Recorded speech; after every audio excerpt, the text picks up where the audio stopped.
Yeah. It's November 15th, 2024, Friday. I'm with Mr. John Jeckovich, and we're reading his book, Their Mother's Sons. Mr. Jeckovich was a World War II veteran, and Mr. Jeckovich is highly decorated with the Purple Heart and 2 Bronze Stars. Mr. Jeckovich was in Company H, 2nd Battalion, 291st Regiment of the 75th Infantry Division of the U.S. Army during World War II. Mr. Jeckovich lives by the motto, yesterday is history, tomorrow is a mystery, and today is a gift. I heard you had a special visitor today. Who's been spending some time with you today? Yeah. Who was spending some time with you today? Hallie.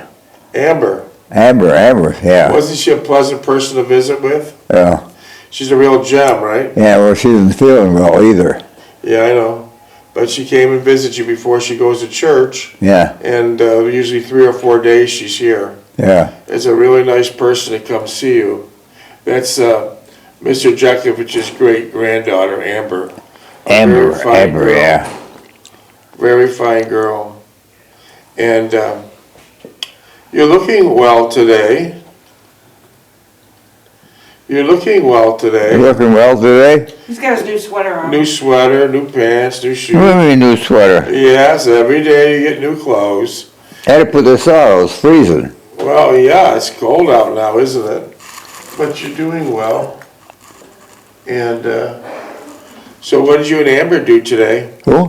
What did you and Amber do today? Oh, Amber left early. No, she left at 6. She didn't leave early.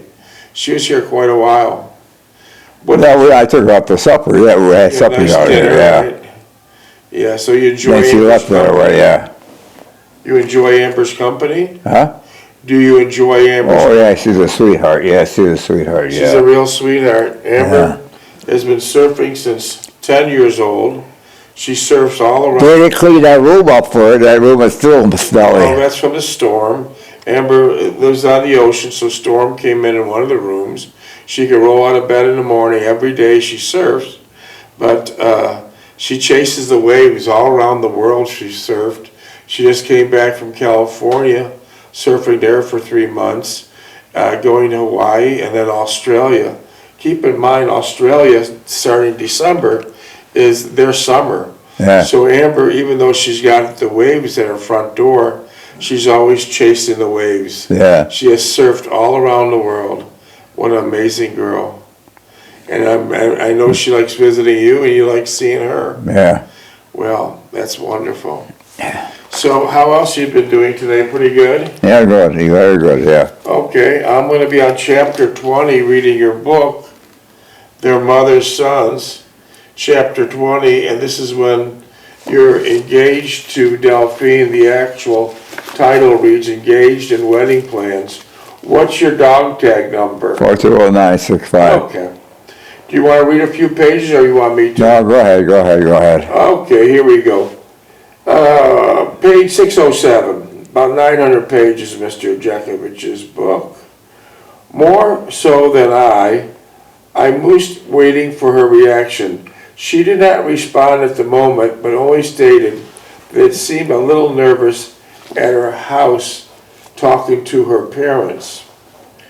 Until next Saturday, I commented, we'll see you who's more nervous, because that's when you're going to bring Delphine to your house now. After I said it, I realized that was the wrong thing to say after I promised myself I would try to ease Delphine's apprehension about meeting my mother. She only smiled and I regretted saying it's even more knowing it was wrong, and I wanted to apologize to her, lamenting my statement. Delphine's sister and her husband were warm and friendly people, much the same as we had became after several years of marriage and a child or two. Their little girl Suzanne was lovable and sweet, and she adored Delphine. We soon became good friends during the course of the evening and have taken her on a walk around the neighborhood while she pointed out the area of interest and commented on each one of them. What was the neighborhood like? What? You're babysitting with Delphine before you're married, Susan. Oh, that was her uncle. Her uncle, What yeah. was the neighborhood like? Well, regular neighborhood, Regular yeah. neighborhood, okay. Okay.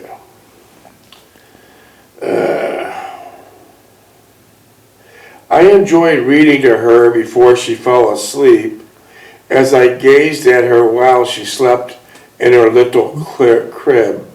I thought that someday, in not too distant future, I'd be peering down upon my own child. Delphine was in a small living room, sitting on a couch watching television. As I came from reading to Suzanne, she looked radiant and her silken crossed legs shimmering in the glare from the television. I sat next to her, meaning Delphine, and took her hand.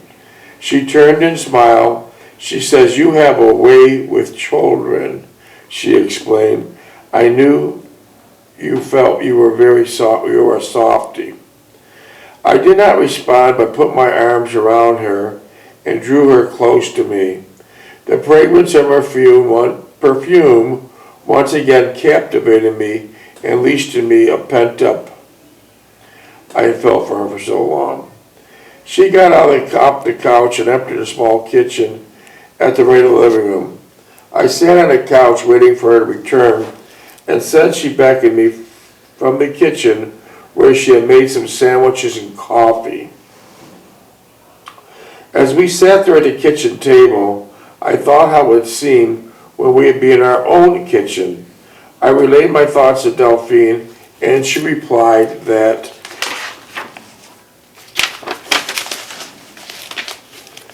she was thinking the same thing. "You know," I bluntly demurred, "you're going to have to start some serious discussions into what our future plans are. We are going to live, where we're going to live, what type of wedding, and mostly the wedding date. I don't believe in long engagements and extending it for a long period of time." I know she agreed, but we still have time. After all, we're only engaged less than a month. Let's not rush it too quickly. I rather like the idea of being engaged and would like to enjoy it somewhat. I helped her with the cleanup in the kitchen, and we talked about minutes. 22. We talked about the small kitchen, almost galley size. I would take and hold on her and embrace her and kiss her gently. Delphine rested her head against the back of the couch and, closing her eyes, "When do you want the wedding date set for?" That was a good question. When do you want the wedding date set for? "I really don't know," I responded, moving down the length of the couch and resting my head in her lap. "How many children do you want?" she murmured, and she continued to stroke my hair. "About 5 or 6, I blurted out, not really thinking of an answer. She said she reached down and kissed me gently. "I'm going to check on Susan," and whispered as she arose from the couch. I accompanied her to Susan's tiny bedroom, and she was tucked in snugly and sleeping soundly. So you were babysitting Delphine's sister's kids. Yeah. Where did they go? They went to a movie or something. Were they nice people? Well, yeah, he was a regular guy. Yeah, he was a regular guy, yeah. Did you see him much after you were married? No. So that ended. Huh? That ended, right? Well, they come over for Christmas or something, yeah. Didn't you, like within the last 10 years, see your wife, see Delphine's younger sister come to visit you in Florida? Didn't they come with a camper or something? Now they want to put the camper on my front lawn. No, wait, before you say any more, that was your Delphine's sister, right? Yeah. Okay, that's not the one we're reading about. No. That's the younger sister. Yeah. So now what happened? Well, she wanted to put the camper on the front lawn and go sightseeing for about a week or two. And then I said, what I don't happened? put that damn camper on the lawn. The lawn will be all shot up by the time you get back. And what finally happened to him? The camper? What finally happened to your Delphine's sister? Well, they went on their way for 2 or 3 days. They came back, then they left. I haven't seen her for a while. You haven't seen him again, right? Yeah. So that was Delphine's younger sister. That was the one that went to Washington. She thought she was a big wheel. Oh, okay. Yeah. What did she want to do? Take a pop-up tent or something and put it on your lawn? Yeah. That doesn't make sense. Well, I didn't do it. I said, you wreck the lawn and everything. I can't get the guy to cut the grass or nothing. Did she come with her husband? Yeah. Did they leave mad? Well, they were mad, but what was I going to do? They were cheeky to ask for that anyway. Put that lawn. Yeah. Yeah. Okay, now we're talking about Delphine's older sister. Here we go. But it was the Washington. Yes, Seal and Clarence. You remember Clarence? Yeah, happy-go-lucky guy, yeah. Okay, and how was Seal? Uh-huh. Her older sister, Seal. How was she? Your Delphine's older sister. She married... The one that was working in Washington. Okay. Came home shortly and gave us a running commentary on their bowling and their night out. So I guess they went bowling. Yeah. We listened attentively, and after a while we departed. I did not want to take Delphine home directly, since it was still early. I suggested we go to your host for a snack. What's your host? Her house was a restaurant. Like a coffee shop? Yeah. She agreed and we drove there. She asked, do you drink? Do I what? Drink. Do I drink? She asked her right here. She agreed and we drove there and she asked, do you drink? She asked me. Yeah. Uh, I was taken who was that, aback. Delphine? Yeah. I was taken aback by that question and quickly responded that I seldom did. She seemed relieved and said nothing further on the subject. We sat and talked at your house for almost an hour, discussing future together, my job as outlandish hours, and the prospects of where we're going to live after we were married. We also talked a little bit about the type of wedding we would have. So what type of wedding did you have? I had a big wedding. And where was it at? In Buffalo. Buffalo. I had some rather definite ideas regarding it, having just been through one. Delphine wanted to know specifically what my objections were, and I reiterated them to her. Okay, here you go. Here's your objections. First of all, it was too large. We're talking about Steve's wedding. Yeah. First of all, it was too large, too many people, too much congestion, and too much turmoil, and poor planning. Yeah. Millie, my brother's wife, was in constant state of shock and bewilderment, and her personality had just added to the bedlam and distortion of a sacred event. Secondly, there were no opportunity afforded to enjoy or even savor the moment. The actual event of the wedding, every moment was devoted to looking at some detail or person and a constant watch on time, adhering to a strict and rigid schedule. Yeah. So that wedding had a strict and rigid schedule. Well, that was Miller's idea, yeah. She listened very attentively, never interrupting or displaying any rejection of it I was saying. Thinking I had talked enough, I asked Delphine what she had thought of the type of wedding she desired and what it should be about.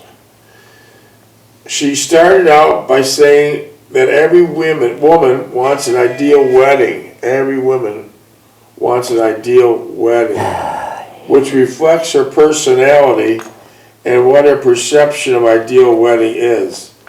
She then said she had been part of her sister's, God bless you. She said she has been part of her sister's wedding, and there were segments of it she did not care for and would not have as a part of her own wedding.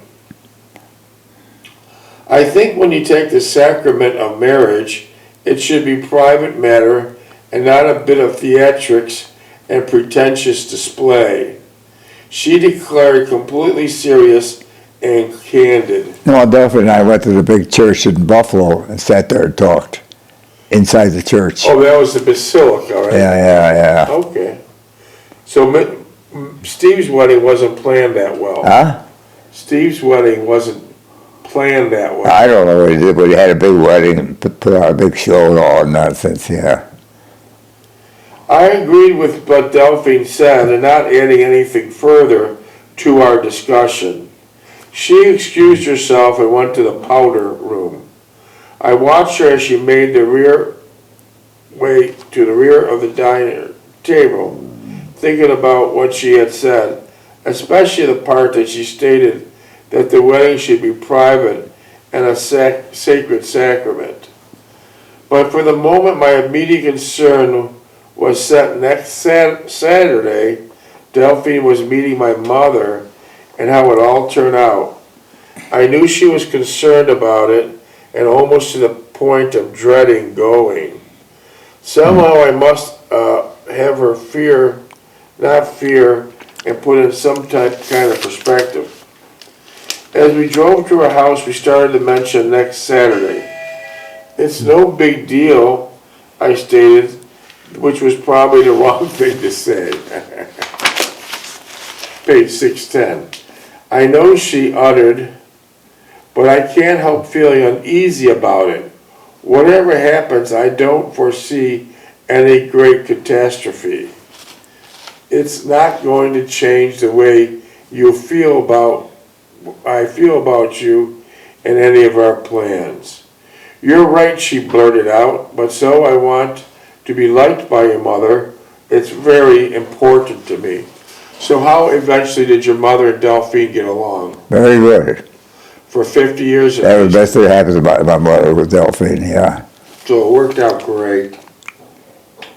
I stopped in front of her house, reached over and drew her to me. Stop worrying and fretting, you'll do just fine. She held me tightly and I felt she was trembling slightly. I held her and she began to relax. We said no more about next Saturday. For a while, we just sat there not saying much, but just holding one another.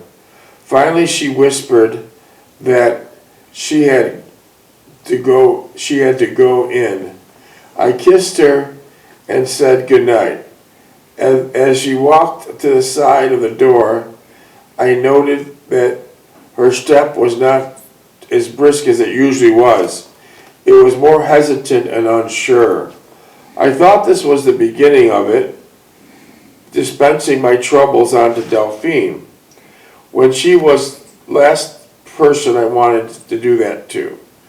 What we would both endure before it was all said and done, and final chapter was written in our lives.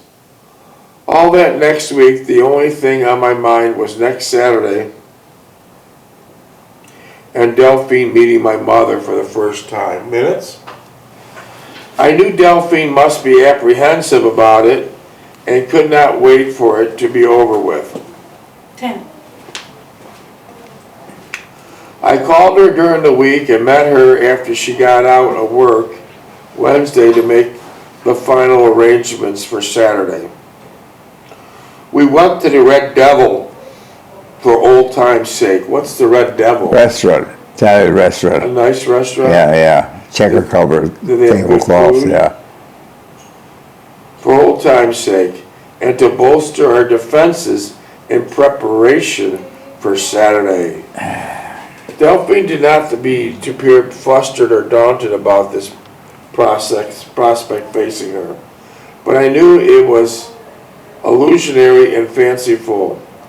She had an uncanny trait of her true feelings, especially if it was something of importance she felt deeply about. She was cheerful and talkative, and not about what she was mostly concerned with. I thought it best not to dwell on it too much, and let the events take the natural course, believing that she would do quite well at my mother's on Saturday. After dinner, we drove, anticipating I would get Delphine home by 10, as we both had to be work early the next day. She talked about her days and some of the antics of Rosalie and Agnes. Who are Rosalie and Agnes? Those were the three pets that worked the grass together, Rosalie, Agnes, and Delphine. Okay, they worked together.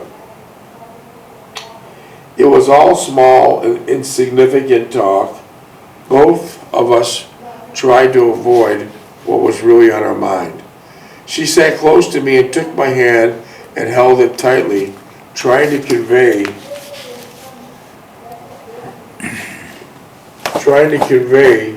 her I could not say in words. I wanted to say to her that I cared for her very much, despite what might happen on Saturday. I would not alter my feelings toward her, and they would not change one iota. We just would have to go in alone, just the two of us, and strike out life of our own. When it came down right to it, that was precisely what we should do anyway.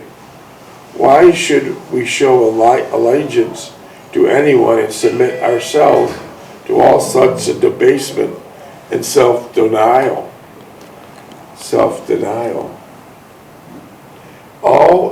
Are you all squared away about Saturday? I blurted out, thinking I might as well get it out in the open and talk about it.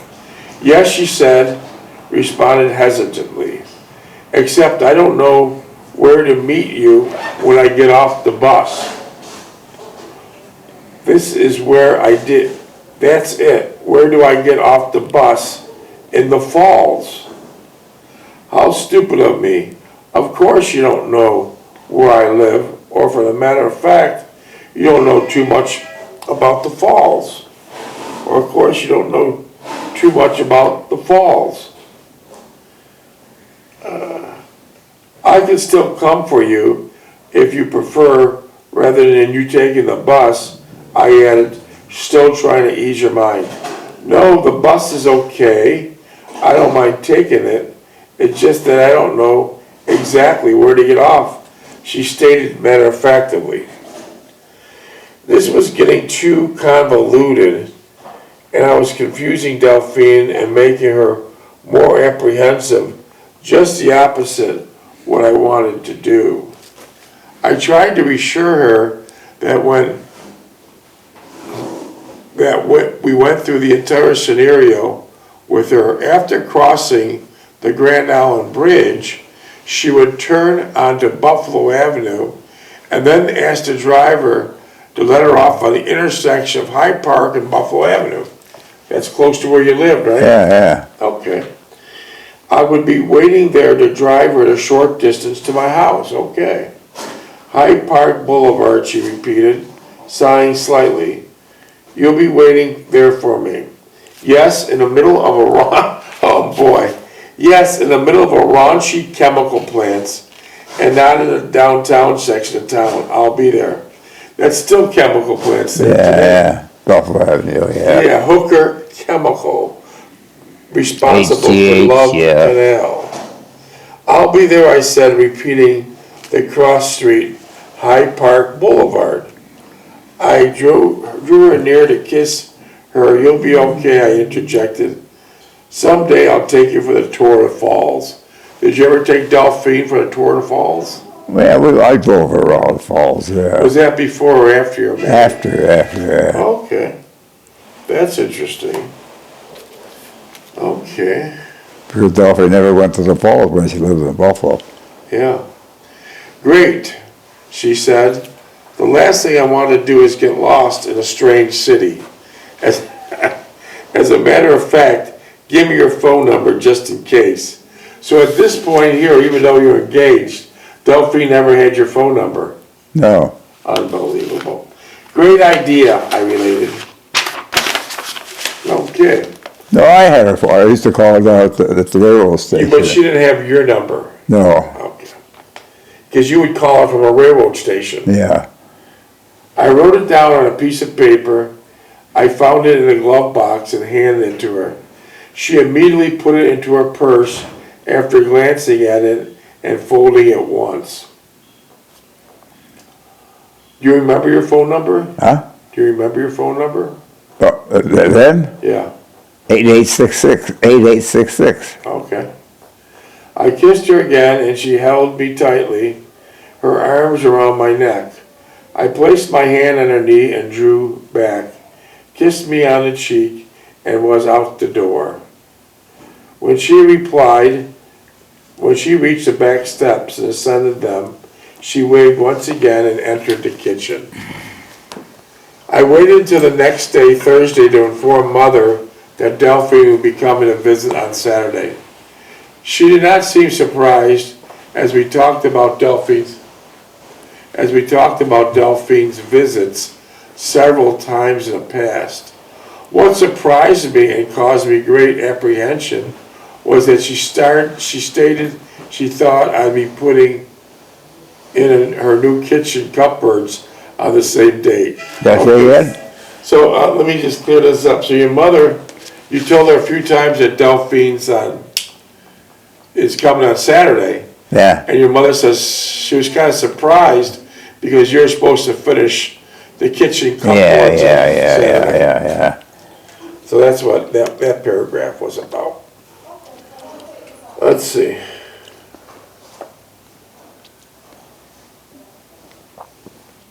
I did not want to antagonize Mother and set her off into an irritable frenzy.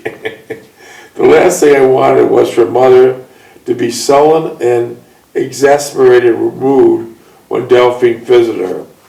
That would be a tragic circumstance, and I am sure it would unsettle Delphine and cause her great anxiety and uncertainty. That Friday night, I called Delphine to go over the events for the next day.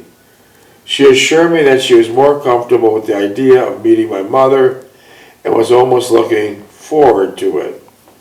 I thought this was more of a violent trait to screen and conceal her true feelings. I did insert the installation of the cupboards. At first she did not fully understand the implication, but as I briefed her, she began to realize that it could turn into an all-day event, which put a new light on the entire episode. So, without me reading anymore, tell me the minutes. One. Without me reading the paragraph, we'll pick it up next time, but, so Delphine finally got there and walk us through it. Walk us through it, what happened? Well, she went to my mother. My mother said, we went in the house, it was Saturday afternoon, and my mother said, get in the kitchen, finish those cupboards, I'll take care of this young lady. And then what happened from there? Well, they had to go off good. My mother was living alone, and that was the best thing happened to her. So they hit it off perfectly well. Yeah, that was a good deal. And they were best of friends for 50 years. And then we kicked the hall about, and Delphine and I moved upstairs, so my mother was downstairs, we were upstairs. Oh, so wow. we had everything controlled. So everything was right there at your fingertips. Yeah. Well, your mother must have been very happy. Well, my mother was lonely there, but She was very happy. she would have taken to Rosalie or somebody else, but she took to Delphine because of Delphine's personality. But your mother must have been very happy that you moved upstairs. Yeah, yeah. Very nice.